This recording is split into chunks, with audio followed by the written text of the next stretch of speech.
Remix the way you connect with the new Mobitel Remix. Enjoy free M2M voice minutes, SMS, data, fast minutes and 50% discounts on excess data and 3 fabulous add-on prepaid packages. Dial #649# to activate. Mobitel, we care always.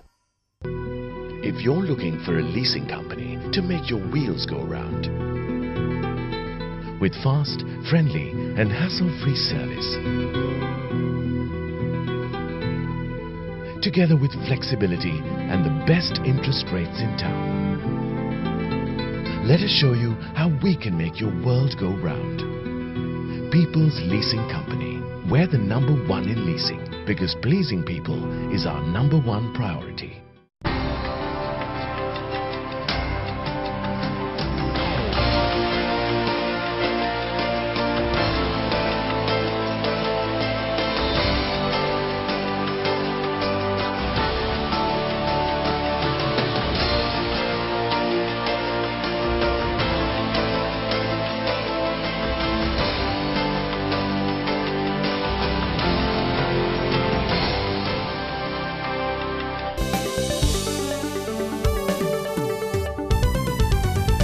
Welcome back to Benchmark. I'm Anushan Selvaraja, and with me now is market analyst and LMD columnist Hasitha Premaratne with the latest on the Bourse. Now, Hasitha, when I spoke to you last, the Sri Lanka price index had appreciated quite significantly, and more than a month later, it lost ground and the market was in crisis mode. Now, again, recently everything has gone up again.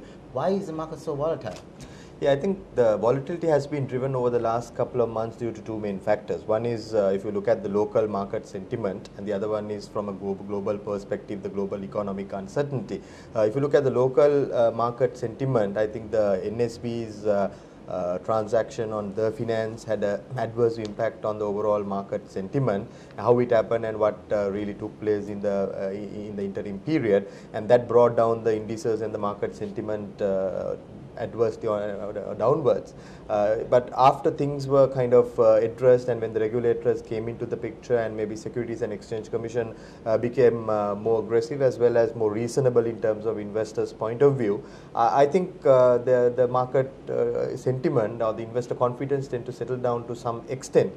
So that helped the market to recover. So you look at the month of May, the market fell below 5,000 and almost 10.8% drop to reach around 4,800 levels, and from there you see that things are picking up now a little bit. But again, if you look at the overall global situation, still the uncertainty continues, and I think the global uncertainty creates macroeconomic uncertainty to the Sri Lankan economy and to the listed corporates and then to the stock market as a whole. So in that backdrop, definitely we see that the uncertainty is not over, and generally in these kind of uncertain environments, and when investor sentiment is hurt due to various factors, this kind of heavy volatility comes into the market, and investors kind of lack direction and to start trading in this kind of wide bands. Are there any counters that may buck this trend, and if so, which ones and why? Yeah, if you look at some of the fundamentally sound counters, particularly on the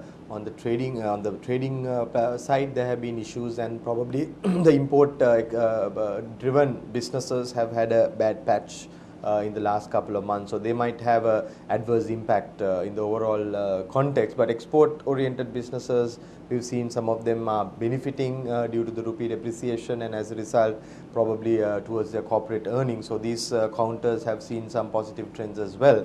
But not when I say exports, it includes tourism to some extent as well. Now the banking stocks have reported good earnings, but then having said that, again it was primarily helped by their foreign currency business units getting revalued due to the exchange depreciation once again. So operationally not all the banks have been coming out with strong results, but then having said that, I think there are fewer of the banks still which have strong potential for growth, plus trading at attractive price earnings multiples. Moving away from the home front and onto the global economy, now what implications would the political changes in Europe, now specifically the changing of the guard in France and the recent Greek elections, have on the world economy? How much of this will affect us and why? I think one of the most important things that surrounds the economic uncertainty today is the Greek elections. So the most recent Greek elections have shown that the party which is for the bailout package and from the European Union would win the election and probably be in front. And if that comes in again, that uncertainty that was hanging around in the last couple of months, that the Greece would move out of the European zone, that uncertainty is taken out to great extent. So that gives the broader global economy a somewhat kind of a benefit in the overall context. But having said that, that's not the end of the story, and probably the difficult times are not yet over. So Europe's problem cascades to US, where US have been getting up and kind of moving in the right direction over the last 12 months. But then having said that, it can reverse and it can slow down a little bit if Europe doesn't support, and that can create an impact on the Asian economies, which also depend heavily on exports towards Europe and maybe US. So this have an impact towards Sri Lanka, there is no doubt. On one side, the export markets will have a bit of a slowdown. We've seen the export numbers slowing down a little bit towards the month of May and April, or rather March and April.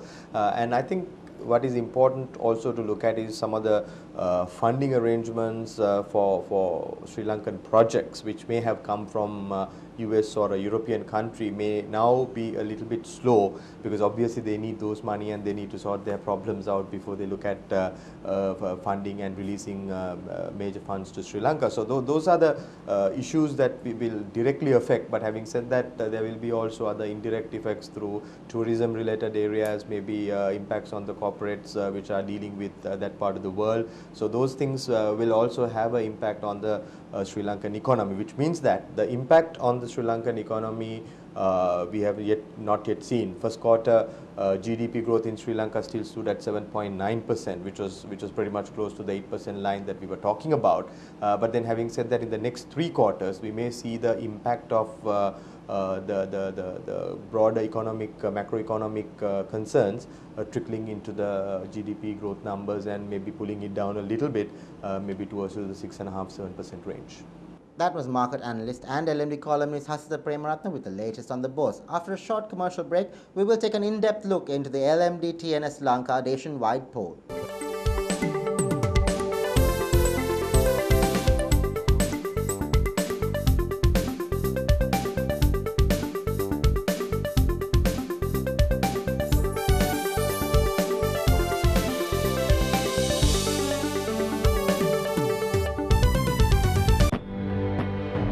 The prepaid broadband offer of the year. Now with every new connection, get free data up to 8 GB and 6 months validity for just 2012 rupees. Mobitel, we care always. If you're looking for a leasing company to make your wheels go round, with fast, friendly and hassle-free service, together with flexibility and the best interest rates in town, let us show you how we can make your world go round. People's Leasing Company. We're the #1 in leasing, because pleasing people is our #1 priority. The prepaid broadband offer of the year. Now with every new connection, get free data up to 8 GB and 6 months validity for just 2012 rupees. Mobitel, we care always.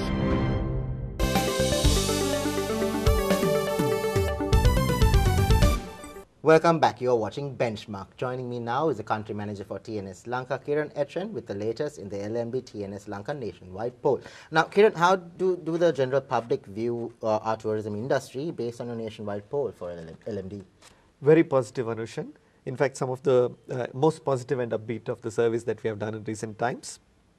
It's almost 9 out of 10 believe that Sri Lanka has what it takes to be a great tourist destination.